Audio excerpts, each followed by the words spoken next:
Teven Jenkins is expected to miss the start of the regular season with yet another injury. And it's reached the point now where it's fair to be concerned about his long-term durability for the Chicago Bears. You are Locked On Bears, your daily Chicago Bears podcast. Part of the Locked On Podcast Network, your team every day.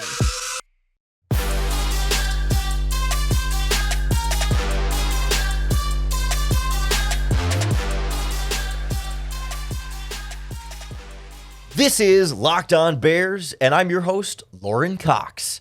I'm here to bring you your daily, in-depth Chicago Bears news and analysis. You can follow me on Twitter at CoxSports1. You can follow the podcast on Twitter at Locked On Bears. You can like Locked On Bears on Facebook. Join the Locked On Bears Facebook group for even more Bears talk.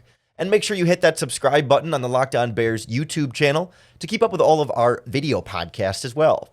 Thanks for making Locked On Bears your first listen today. We're part of the Locked On Podcast Network, your team every day. Today's episode is brought to you by Gametime. Download the Gametime app, create an account, and use our promo code LOCKEDONNFL for $20 off your first purchase. Last-minute tickets, lowest price, guaranteed. On the show today, we look at the impact, the fallout of the present and the future with Teven Jenkins' latest injury for the Chicago Bears. We'll evaluate his durability and the concerns that have lingered from his rookie season. We saw it again last season and now already starting again to begin this season. We'll look at what the Bears' options are to replace him, what they've got at left guard, what they're doing so far, and what they may ultimately end up sticking with at that spot. And we'll wrap up looking at some of the outside options as well. Free agents still available that could still sign and have enough time to get them ready to go for the regular season if you don't want to rely on the guys you already have on the roster. But the news out of Teven Jenkins came first, broke late Sunday night. Brad Biggs of the Chicago Tribune was the first one with the story that Jenkins is expected to miss some time with injury. Now, over the course of the next 24 hours, that story developed a little bit. We got some combination of perhaps a 6-week type injury of some sorts, and the math suggested that perhaps he could miss the first 2 or 3 or 4 games of the regular season, depending on if it is indeed a 6-week injury and exactly when you count the beginning of that 6 weeks from perhaps when he suffered it, because no one's quite sure exactly when he suffered it. For a while, we weren't sure exactly what it was, and even ESPN's Adam Schefter came on ESPN, one of their NFL shows, I think NFL Live, and said he was told that Teven Jenkins has calf strains in both legs, which is not something you hear very often. And I think there's some level of still questioning what exactly this is and when exactly it happened, because I believe last week, Thursday, Teven Jenkins participated in the last joint practice with the Indianapolis Colts. I believe he spoke to the media immediately after that practice and, commented on his own durability and feeling like he was in a good place and moving things forward. So then, presumably, if he did not have that injury at that time, it would have had to have happened, it's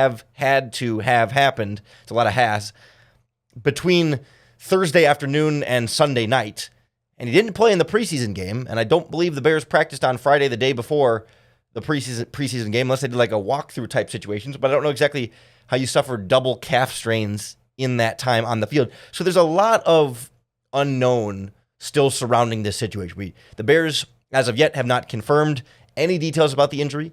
As this podcast comes out Tuesday morning, we are expected to hear from Matt Eberflus, although he never tends to give a lot of details on injuries at this stage of the process in the preseason. So we'll see what exactly he says, what exactly comes of that, and if there's anything revelatory, you can be sure we'll break it down for you on tomorrow's Locked On Bears podcast. But for now, suspected calf injuries, plural, suspected 6-week-ish timeline, suspected going to miss at least a couple of regular season games. And it really builds up this larger concern about Jenkins' injuries, that last season, we saw him stay healthy for a little bit of a stretch, and he looked great over that time. And it felt like maybe he was turning a corner from his rookie season where he had the back issue and didn't really play much at all as a rookie. It felt like, he talked about this offseason a couple different times about doing things like Pilates and other things to strengthen some of the supporting muscles, not the big muscles, but the little muscles that kind of hold the big muscles and tendons. And I'm not a biology or anatomy person at all, but holds all those muscles into place with the idea that it would improve his durability. And yet here we go again with another injury situation. I actually went back through last season to kind of get a sense of what his situation was like last season. Because like we know he missed, I think, 4 games in total with injuries, like completely missed 4 games, played 13 games, was credited with 11 starts. We know also he was rotating with Lucas Patrick for the first 4 weeks of the season, so those weren't, fully every snap starting, playing every snap kind of opportunities for him. But really boil it down, last year he played every snap in 5 games. It was weeks 5, 7, 9, 12, and 13. Only did it in back-to-back games once, weeks 12 and 13. There were a couple of games, weeks 6 and week 8, where he only missed a handful of snaps. I think he missed 6 snaps in one and 7 in the other or something along those lines, where I think it was like late in the game. So it wasn't like big catastrophic injuries, but still 6 and 7 snaps or whatever over that span where a backup player had to be in the game on the field for the Chicago Bears offense. So there were only 5 games last season where he was fully out there from start to finish every single snap. He had a hip injury, dealt with stingers later in the season, plus the back injury the year before, and now these are calf strains, right? It's become enough of a trend where you just wonder long-term, is this a player that you want to give a potential contract extension to? This is the second to last year of his rookie deal. Next year, 2024, will be the last year of his rookie deal. And this is a player who, when he's been healthy and on the field, looks like a guy that you would want to have as a long-term piece in your offensive line. Young, physical, aggressive, consistent, a butt kicker who sets the tone on that offensive line. There's every reason to like Teven Jenkins. And certainly, I don't think anybody's holding the injury situations against him personally. Still seems like a genuinely good human being. But in terms of on-the-field availability, you need your offensive linemen to be able to be out there. Sure, every lineman's going to suffer some injuries sometime. Not everyone can be a Joe Thomas Ironman every single year, but Jenkins' trend here has not been encouraging and not a guy that you feel like right now you want to trust with a long-term contract extension. Certainly a lot of guaranteed money and rely on to be an every-week starter. Maybe he can still prove it through the rest of this season if he comes back from this issue and then plays the rest of the year fully healthy and plays through his entire last season fully healthy. But this was a guy, I think if he had a big year this year, you could have talked about him as an early contract extension candidate after this season before next season, like a Cole Kmet and a Darnell Mooney were this season. But at this point, he's got a lot to prove in just his ability to stay on the field this year before we start thinking about anything long-term with him in Chicago. In the meantime, the Bears have to find a backup plan. They've got a few different guys who they like at guard, some younger players who are developing, and also some guys with some positional versatility. So we'll take a look at what some of the in-house options are before we turn our attention to some of the outside free agents that could be intriguing for Ryan Poles next on Locked On Bears. This episode of Locked On Bears is brought to you by our new friends at Gametime. Gametime is a great way to get tickets for all of your favorite events and really make it a lot more easy and a lot less stressful. They've got all the tickets for any kind of sports, music, comedy, and theater event near you with really great deals on last-minute tickets. So you don't have to plan ahead super far and coordinate everything. Gametime has deals for you, and they make it super easy to do. What I love about it especially is it's a great way for me to also just discover what kind of shows and events are going on around me. I try and keep tabs on certainly the sports teams I know when games are, but musicians especially, when a band is coming to town, you're like, oh, I'd love to see them. It pops up on my Gametime app and I know they're in the area and I can get tickets at a great price in an app that's super easy to use. I'm looking right now at when the Eagles come to town with the Steely Dan opening for them.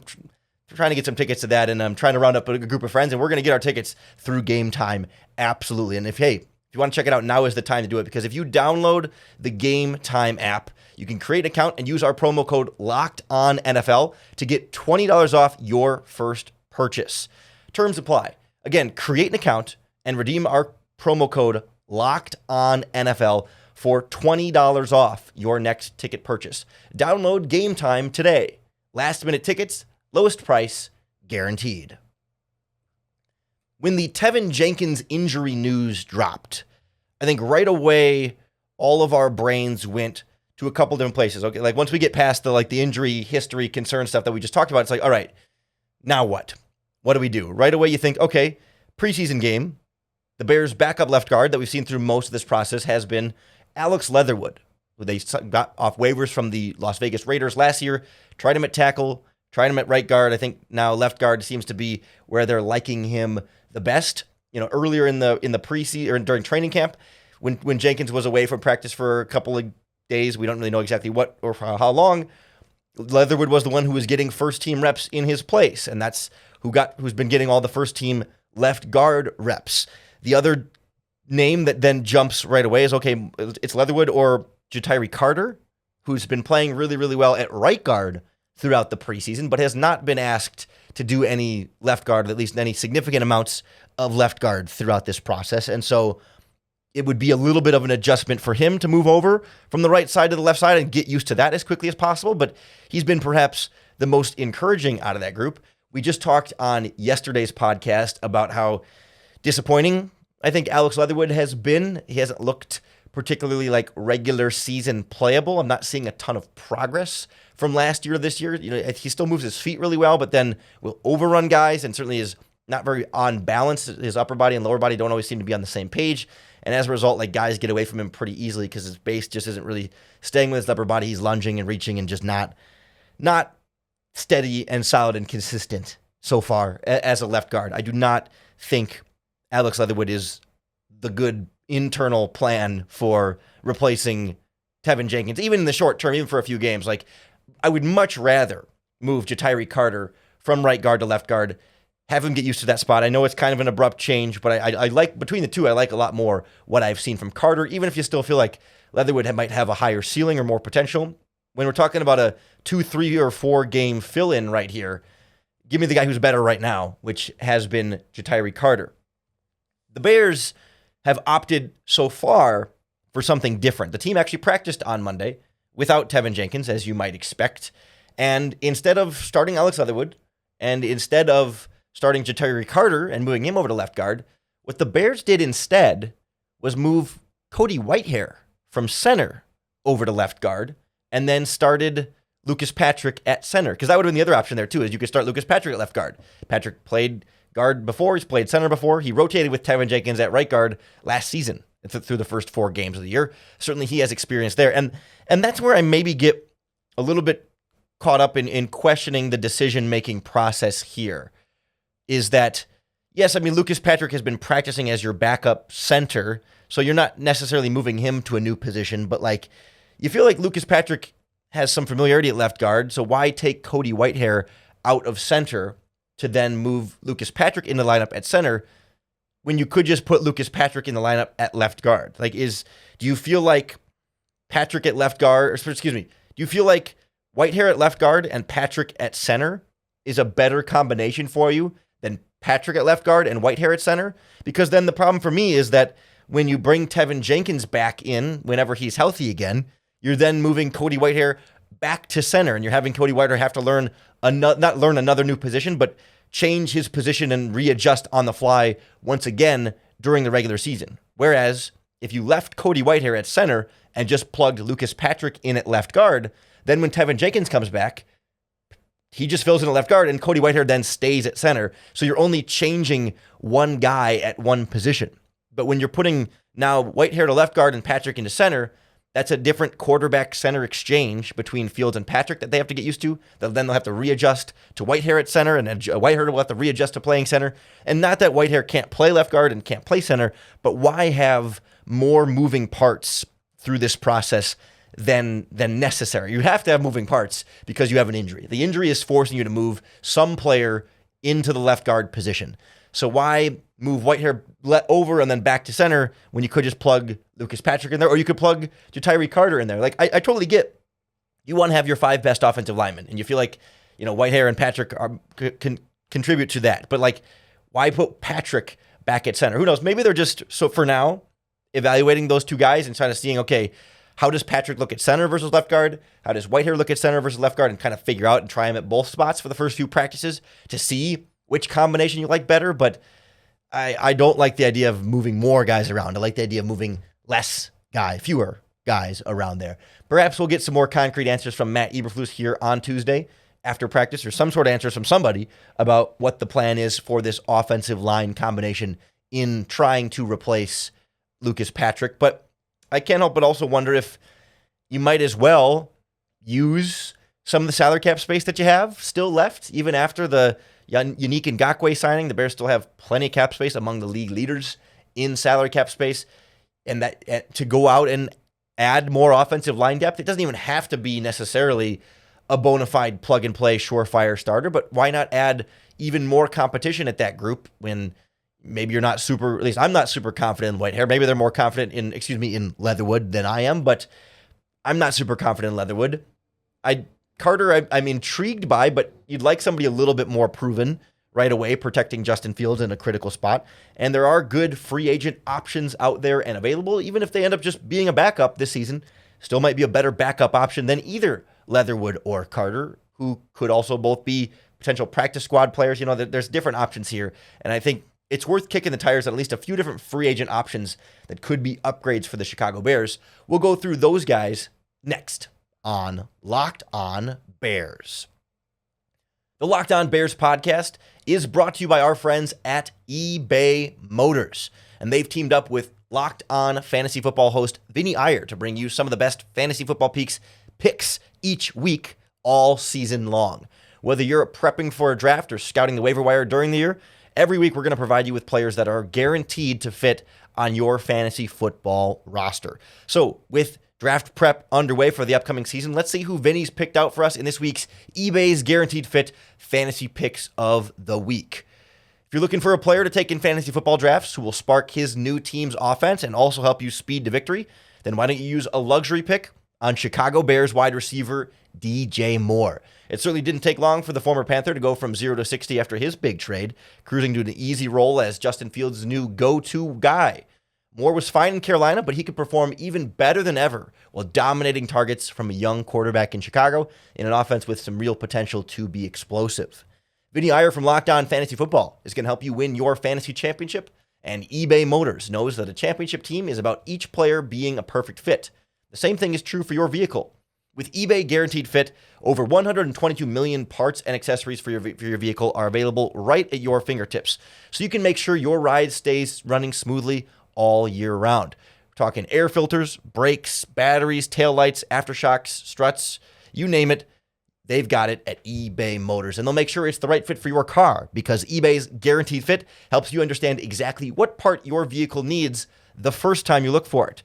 So go forth, switch gears, crank up the AC, and say goodbye to sweating if your ride needs a little fixing up, because now you know you'll always be set up for success from the get-go. With eBay Guaranteed Fit, everything your vehicle is calling for is just a click away. For the parts and accessories that fit your vehicle, just look for their green check. Get the right parts, the right fit, and the right prices at ebaymotors.com. Let's ride. eBay Guaranteed Fit available only to U.S. customers. Eligible items only. Exclusions apply. If the Chicago Bears want to go outside of the current roster for a new left guard, or at the very least, improved offensive line depth, they've got some decent options here. The headliner across the board, I think you're going to see all over social media or all over anybody talking about free agents for the Bears. Of course, it's always going to be Dalton Risner, the Denver Broncos guard who kind of surprisingly remains unsigned up to this point. He's 28. You just turned 28 years old. Been a 4-year starter for them. Only missed a couple of games with the last 4 seasons here. Like 62 games total played in the last 4 seasons. Kind of the normal. Sure, everybody misses a game here or there. And not that he's been like a super, Pro Bowl caliber guy for his entire career, but by any means.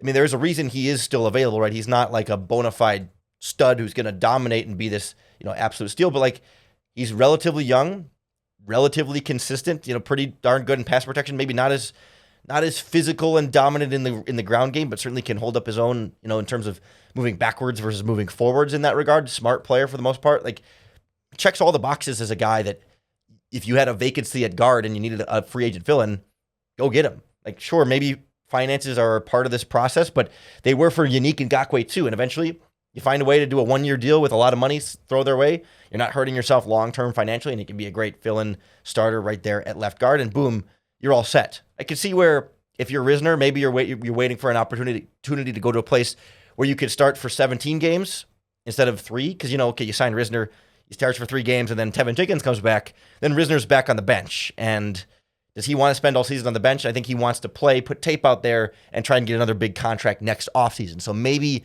the Teven Jenkins injury isn't big enough, or the big enough opportunity for him to feel like he can really lock down and hold down a starting job to earn that next big contract, sometimes next offseason. But if not Risner, some other options for the Bears, not as sexy, not as exciting, but not as clearly bona fide. You kind of got to find this middle ground. If a player wants to go somewhere to start, the Bears are not a full-time starting gig. Like somebody mentioned Jason Peters, former Chicago Bear, retired, 41, 42 years old now, played tackle and guard. He's recently reported that he wants to play again this season.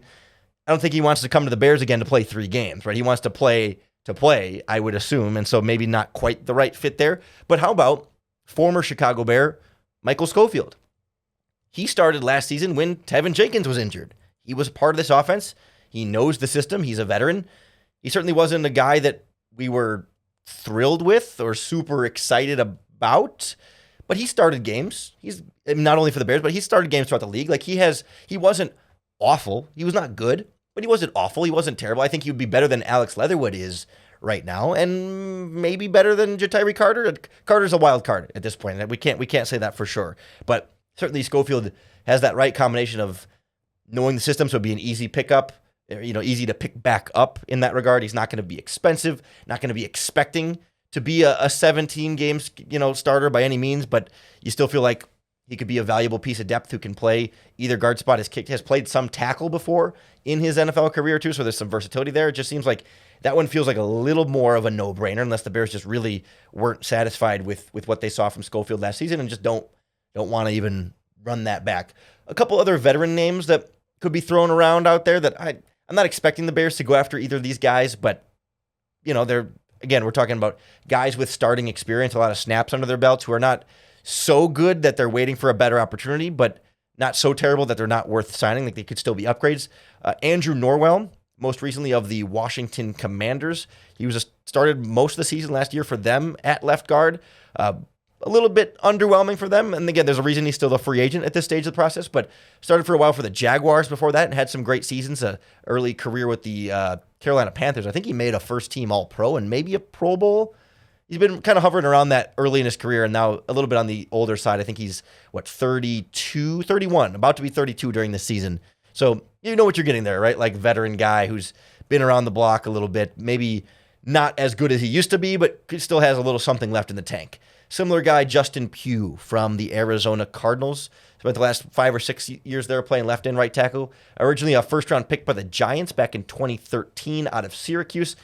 Kind of a bust for them. They played tackle, then tried guard. Never really quite lived up to his draft billing, but has found a way to sort of settle into a longer career as a guard with some versatility, who's never been great. Like it felt like the Cardinals always wanted to upgrade from Pugh, but never could. I actually don't even know if that's exactly how you pronounce his last name. That's just P-U-G-H. That's how I've always thought it pronounced. He's been in the league for a while now, but I've never heard like an official pronunciation there. He too, though, has struggled with some injuries over his career. So, you'd hate to sign him and have him get hurt, but if you only need him for the first 3 games for now, like between he and Teven Jenkins, can you get a full 17 games out of those guys over the course of a year? I think possibly, but I don't know. At that point, would you rather just go with a Ja'Tyre Carter for 3 games and live with the ups and downs, knowing that he's growing and developing and learning and getting really valuable experience as a part of that process? Maybe. I still feel like Schofield as a veteran backup makes some real sense here. If Risner would come, I would absolutely give him the money and plug and play him at left guard and feel like he could even be like Ngakoue, a 1-year try it out, and then if you really like him, sign him to a long-term extension after that. It's a tryout and then see from there. But I have a feeling the Bears are going to stick with the Lucas Patrick, Cody Whitehair combination and or Leatherwood and or Carter. Stick with the guys they have in the building and go from there. We'll see what Matt Eberflus says. Whatever we get that's meaningful or valuable, we'll break it down for you here on the podcast. So make sure you hit that subscribe button on YouTube or wherever you listen to podcasts. That's going to be the best way to keep up with all of our daily, in-depth Chicago Bears news and analysis. If you want even more Chicago Bears analysis beyond just the podcast, join the Locked On Bears subtext group. It gives you another layer of in-depth access to Bears content that's exclusive for subtext group members. It also gives you a text line directly to me that I can respond to you directly. We can interact. You can ask questions for the show. We'll do some subtext group member Q&As at some point. And of course, all 22 film breakdown videos directly to you only for subtext group members. It's $4.99 a month. And the way to join is the website joinsubtext.com/lockedonbears. We got a Tyson Bagent breakdown coming in there from the preseason game and his big emergence. We're going to break down his throws, the routes, the coverage, and the all 22, all that good stuff for the Locked On Bears subtext group only. Join subtext.com/lockedonbears. Come on back tomorrow as we keep tabs on any and all updates on this offensive line and injuries or signings, you name it. We got it covered for you here on the Locked On Bears podcast. And of course, you have to come back for your next opportunity to bear down.